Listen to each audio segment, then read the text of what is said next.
when we are depressed for a longer period of time, then easily our discipline it goes. Like we don't have the energy, we don't have the conviction. So and then that lack of discipline itself becomes a reason to be depressed. You know? So then we need to build up discipline again. But this we better do step by step. If there we are too much putting the target high, then the chance that something will go wrong and will fall down again, it's too much. So then we start, like I do this in coaching also, no, with people to see, okay, what could you do where you feel, okay, that's something, yeah, I can manage, and then they do that for a while in their daily rhythm, maybe install something.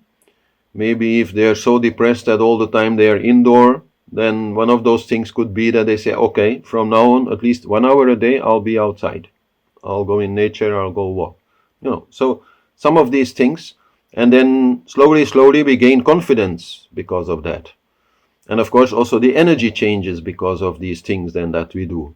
And that way we can really grow out of it. Too many people who are depressed, they try to jump out of it. Like they have a little bit positive energy and then they have the wildest ideas about how they're going to change their life and what they are going to do and so on. And it's like a huge bubble which bursts very easily because, yeah, the energy is not yet there. No? These are patterns. No? Depression is a matter of thought patterns, of feelings, of also patterns in the body, no? And in the energy of the body.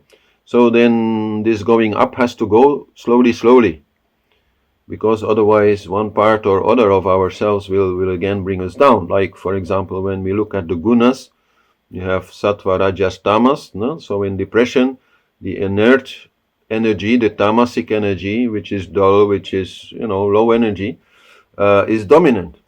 So then something happens and you feel more active. Okay, very good. But if you start immediately wasting that energy in lots of activity, very rapidly again tamas will come back. So we should be a little bit careful there. Invest the energy that we have in some things which will give more energy, rather than wasting it in things which are only like an illusion.